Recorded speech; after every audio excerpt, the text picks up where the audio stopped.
মাত্র 4 বছরের সংসার জীবন, অশান্তি, নিদারুণ মানসিক ক্ষত আর তিক্ততার মুখোমুখি হয়ে অবশেষে বিচ্ছেদের পথই বেছে নিয়েছিলেন উখিয়ার হরিণমারার মেয়ে রুবিনা আক্তার।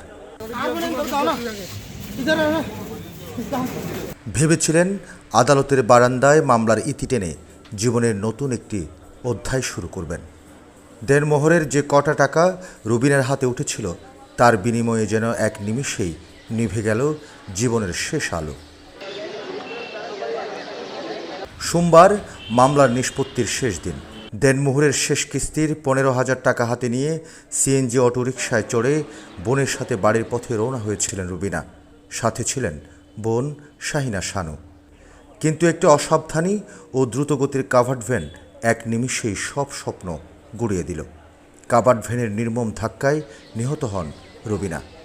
সঙ্গে ঝরে পড়ে তার বোন সহ 3টি তাজা প্রাণ। তারপর আমরা দেখতেছি তাদের মধ্যে আসলে বুদ্ধিমানতা হচ্ছে না, তাদের কনজাগল লাইফটা, দাম্পত্য জীবনটা সুন্দর যাচ্ছে না, যার কারণে উভয় পক্ষ আপোষে একটা সেপারেশনের ব্যবস্থা নেয় এবং দেনমোহরের টাকাগুলো ফেরত দেওয়ার একটা আদালতের মাধ্যমে, বিজ্ঞ আদালতের মাধ্যমে একটা সিদ্ধান্ত হয়। ওই সিদ্ধান্তক্রমে প্রতি কিস্তিতে টাকাগুলো তার স্বামী পরিশোধ করে ফেলেছে। আজকে ছিল শেষ কিস্তি। আজকে শেষ কিস্তি আমরা আজকে তাদেরকে বিভিন্ন কাগজপত্র করে দিয়েছি। সেই মামলা প্রত্যাহারের একটা দরখাস্ত দিয়েছে, যেহেতু মামলাটা সাক্ষীর পর্যায়ে।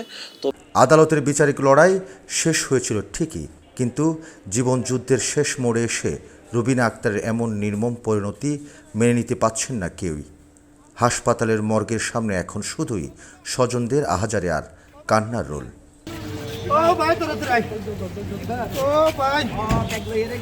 এরা আসছিল ওই যে ডিপো, যে বোনটা রুবি নাম, এর ডিপোজ হয়েছে। ডিপোজ হওয়ার পর হয়তো একটা মামলা হয়েছে। মামলার আজকে ধার্য তারিখ ছিল, রায়ের ধার্য তারিখ ছিল।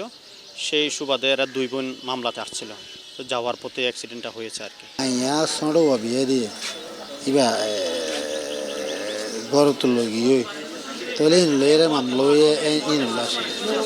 ওনাদেরকে পুরস্কারকে আগে উদ্ধার করতেছি, উদ্ধার করে অ্যাম্বুলেন্সে তুলে দিছি।